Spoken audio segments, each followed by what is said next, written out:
See on Jõgeva. Jõgeva on väike, inimesi elab siin vaid ligikaudu 6000.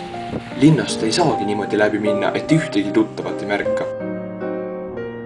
Aga Jõgeva ei ole eriline mitte oma väikese elanikkonna pärast, ega ka moodsa kesklinna pärast, ega isegi oma uue politseihoone pärast, vaid hoopis erakordsete inimeste poolest.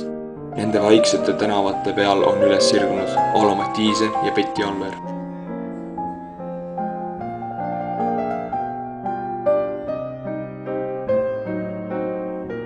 Mõned noored oskavad hinnata seda haruldast vaikust, mis väikelinnale omane on. Musikaalsust ja loomevõimet Jõgeva noortel ikka jätkub, ega Alo ja Betty seda kõike kaasa viinud.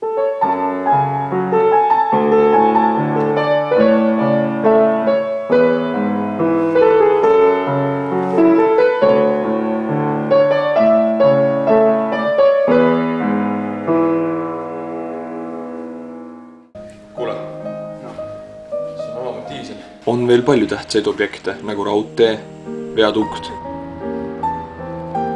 See viadukt on küll jube kõva. Palju parke, moodne bussijaam.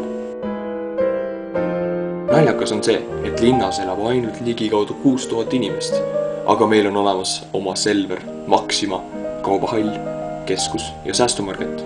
Aga Jõgeva linna omanäolises ja omapära tuleneb siinsest soojusest, hubasusest ja kodustest tänavatest. Mis sest, et oleme külma peal ja soojust ja kodutunnet jagub siit tõepoolest kõigile. Väikelinna rahvas teab üksteist ja hoolib. Igaühel on sõber, kui veab, siis isegi kutsa. Jõgeval on mõnus, vaikne ja meeldivalt rahulik elada.